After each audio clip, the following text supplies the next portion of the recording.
So ito yung pinaka main keyboard ng Logitech Craft. Ayan. So ano siya, standard full size keyboard. Tapos ito yung ano niya, yung infamous na rotating knob niya dito sa taas. Ayan. Ito. So ginamit ko na to ng almost 1 year bago ko siya i-review today. Tinesting ko talaga siya ng mabuti kung talagang very useful ba talaga itong rotating knob na ito.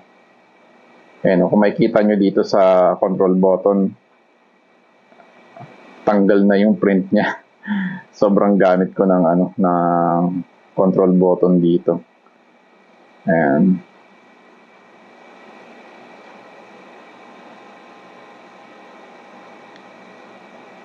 So ano to, connected via Bluetooth, cordless keyboard ito. Tapos meron din siyang backlight, na-adjust yung backlight niya kung gaano kaliwanag mo gusto.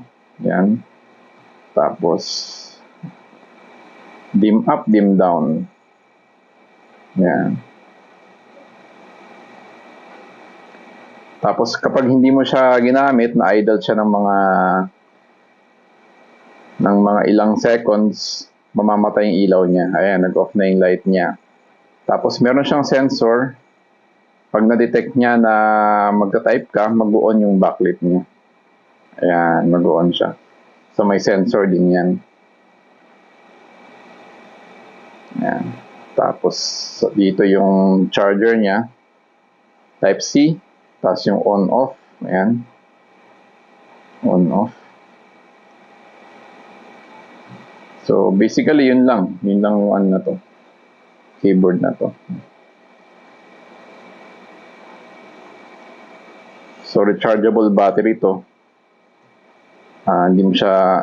Wala siyang slot para palitan ng bagong baterya. Yan. So ang tanong, useful ba talaga tong knob niya dito? So para sa akin, hindi. Hindi ko ito nagagamit talaga. Ginagamit ko lang to pang pause, play, tsaka volume up, volume down. So yun lang, doon ko lang siya nagagamit talaga. Sa Photoshop, Illustrator, hindi ko siya nagagamit.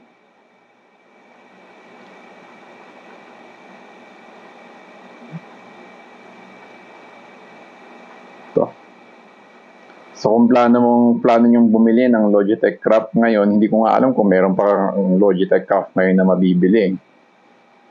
Hindi ko sure kung gumagawa pa sila nito kasi ito binili ko ito sa China. Kasi nung unang labas nito, gusto ko talaga to. Sabi ko, tapos kaso sobrang mahal, parang around mga 13,000 siya dati. Yan.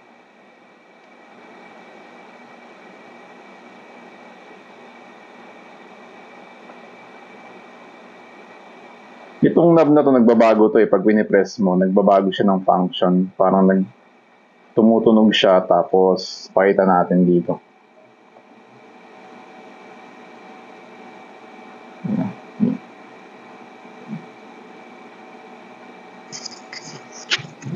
Natin ng mic.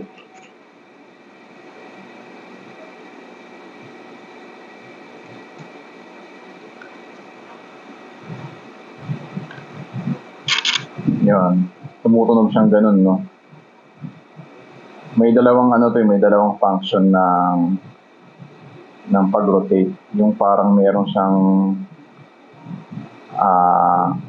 staggered na rotation, tak tak tak tak tak tak tak ganun.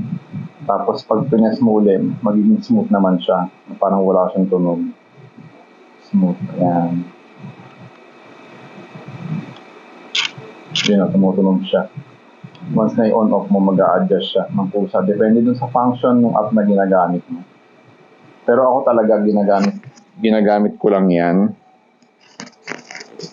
sa pag-pause play volume up down, yun lang talaga. Hindi ko siya talaga nagagamit sa ibang sa ibang software ko.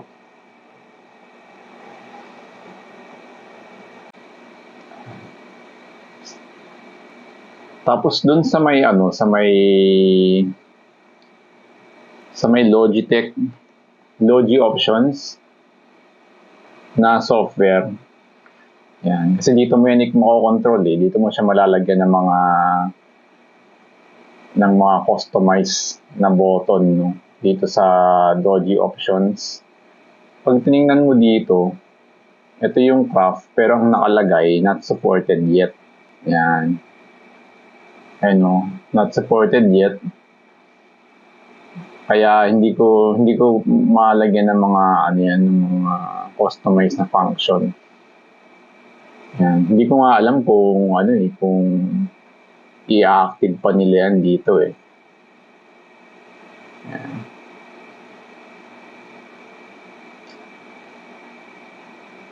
Ito.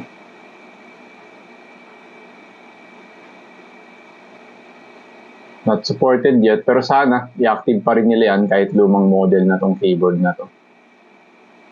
Tapos pag pinipress ko yung button, ito lang yung volume up.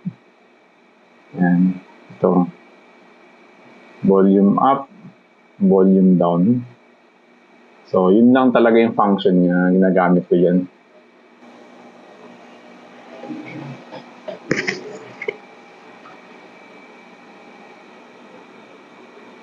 Tapos ang isa pang ayoko dito, napakabilis malobat nito. Siguro mga mga 3 days na tuloy-tuloy na gamit, lobat na agad to. Kaya may naka-ready ako lagi ditong charger. Minsan pag nalobat siya, ginagamit ko siya ng nakasaksak to. Yan yung Type-C na charger. Recharge siya ganyan. After 3 days niyan, magre-red na naman yan. Magno-notify na naman na lobat siya. Kaya charge agad. Ang bilis malobat nito. Tapos, ang bigat pa niya. Medyo may kabigatan tong keyboard na to. Tsaka medyo mababa siya, flat. Kaya kaya kung gusto mo siyang i-level up, kailangan mo pa ng patungan sa kanya. Pero komportable naman tong i-type. Napakaganda ng keyboard nito. Hindi makangala yung daliri mo, yung kamay mo, napaka-komportable niya i-type. Yun ang pinaka-gusto ko dito. Parang premium yung mga button niya pag nagta-type ako. Kahit na mahaba i-type mo, okay lang do. Maganda yung keyboard niya.